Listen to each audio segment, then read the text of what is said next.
welcome to the instructional video for the Compatriots of Simon Bolivar game. In this game, your team plays as a 19th century Latin American man who seeks independence from Spain and some sort of large Latin American state similar to the United States of America. How successful you'll be depends not only on you, but your compatriots in other group.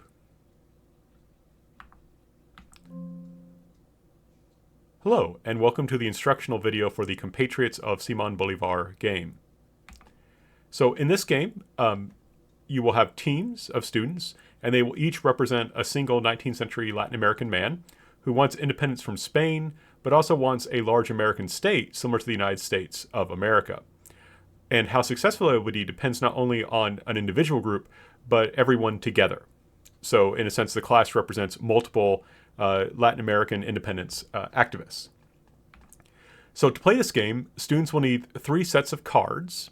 So they each will need a number of military power cards, political power cards, and victory points.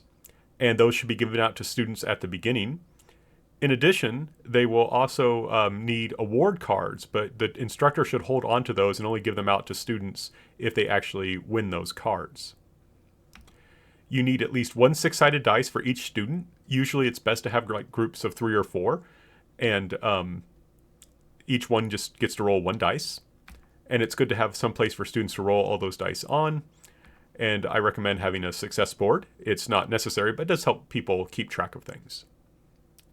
So each round will have an event that students will have a decision or a test or both. So for example, there is a marriage event because even though the game focuses on each group represents a man, it's important to understand that during this time, even though in many ways politics was very much a masculine endeavor in Latin America, there were women who were politically active, though a lot of times it was through their husbands, and they could have a strong influence. Like Simon Bolivar was deeply influenced, for example, by the women in his life. So I wanted to try and capture that in this game. So the students have a choice. Do they want to court the daughter of a politically active lawyer or a general? And then they need to make a check. And if they get more successes than failures, they pass the check. Right? So you have, let's say you have 3 students in a group and 2 roll successes. That's a 4, 5, or 6. And someone rolls a fail, and you only have 1 failure, or 1, 2, or 3, they succeed. If it was reversed, if they had 2 failures and a 1 success, then they would fail. If you have a group that has like 4 people and they get 2 failures and 2 successes, they just roll until they either have more successes or more failures. But the idea here is that then you have the results. You know, for example, if you chose the lawyer's daughter and failed, you gain 1 political power card.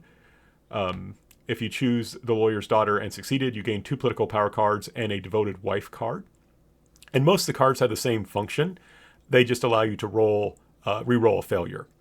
But the idea here is, again, it's to show that women did have an impact on politics.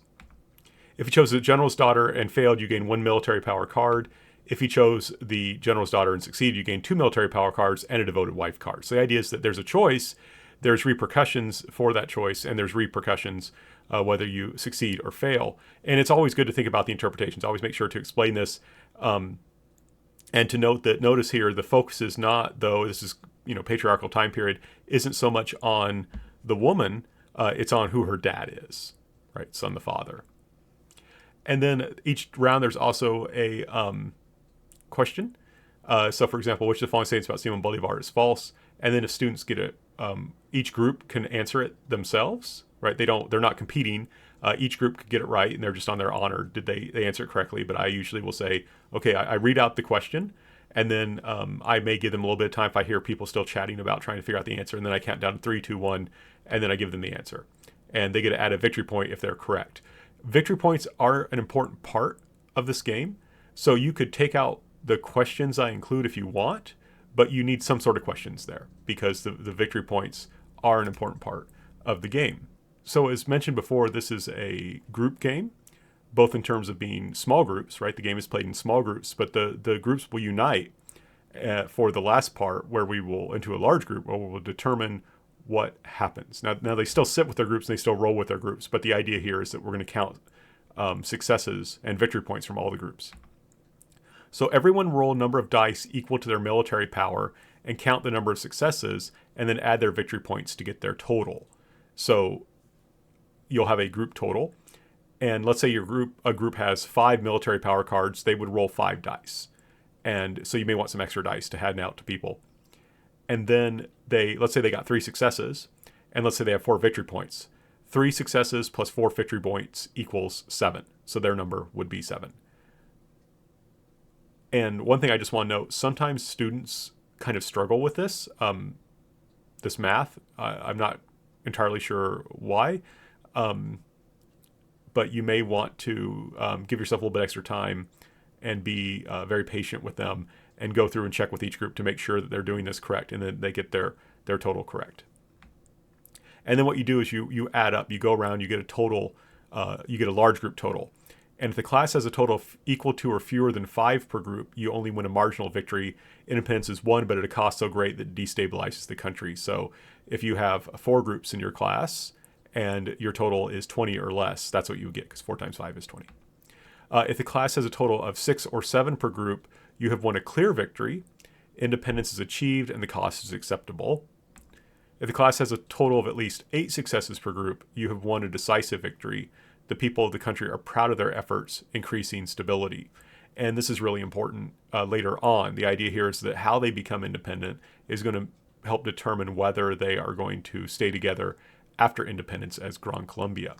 So then, once they have the final battle, they have to decide what kind of government they want, and whether it's going to be broad-based democracy or centralized authority. And centralized authority is what Simon Bolivar tried.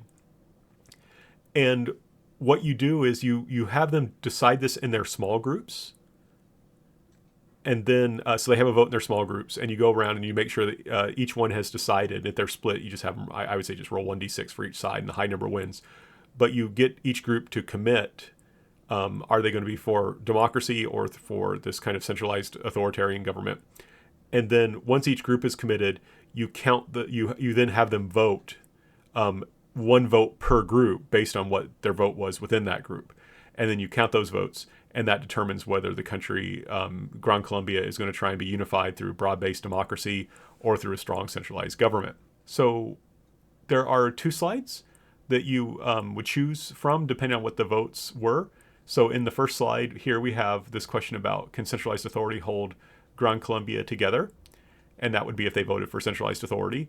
So you would have everyone roll a number of dice equal to their political power and count the number of successes, and then add their victory points to the total. If they want a clear victory, they would add 5 to that number. And this is the previous slide. If they want a decisive victory, they would add 10. If the class has a total of equal to or fewer than 6 per group, your authority is too weak to hold Gran Colombia together. It falls apart, plunging Latin America into chaos and violence. Total 7 or 8 per group. They can't hold it together, but it doesn't lead to chaos. And if they have at least 9 per group, they have held Gran Colombia together. And the key thing here is, I should stress, you can play with the values all you want in this game. If you want to make it harder, you would just require more successes per group. And that's like an average, right? It's not that each group has to have at least 6. If you had a group that had 8 and a group that had 6, the average would be 7. And that's fine. That's what you go with. But the key thing is you can play with these values as you see fit. And then in this slide, this is the one you would roll for democracy, right? So can broad-based democracy hold Gran Colombia together? And it's the same exact thing in terms of mechanics. If you want to say that one form of government would have done better than the other, you could change these numbers, but right now I have them as the same.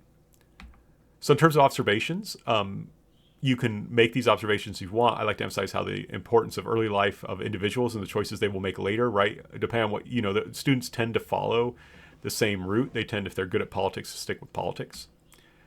The importance of marriage as a kind of alliance. The role played by Napoleon is also something I like to emphasize. The necessity of building alliances, right? If you only have military power, it's not going to work out well. If you only have political power, it's also not going to work out well. You need both. And that this is difficult, though, to hold together, as seen in the fact that Gran Colombia does fall. And you may have noticed that it takes a lot more successes to hold Gran Colombia together than it is to become independent. And then gaining independence is one thing. Building an independent state is something else. And then these are some questions you could use for reflection, asking how the individual players do. That's for their small groups. Were you able to gain independence? Why do you think your class was successful or not? And the idea is that they had to, one thing, they had to be knowledgeable, but they also had to actually have military power. That was necessary. And then again, the second question is looking more at the need for the political power to kind of hold things together. And then the last one's just kind of an open-ended question about what did they learn.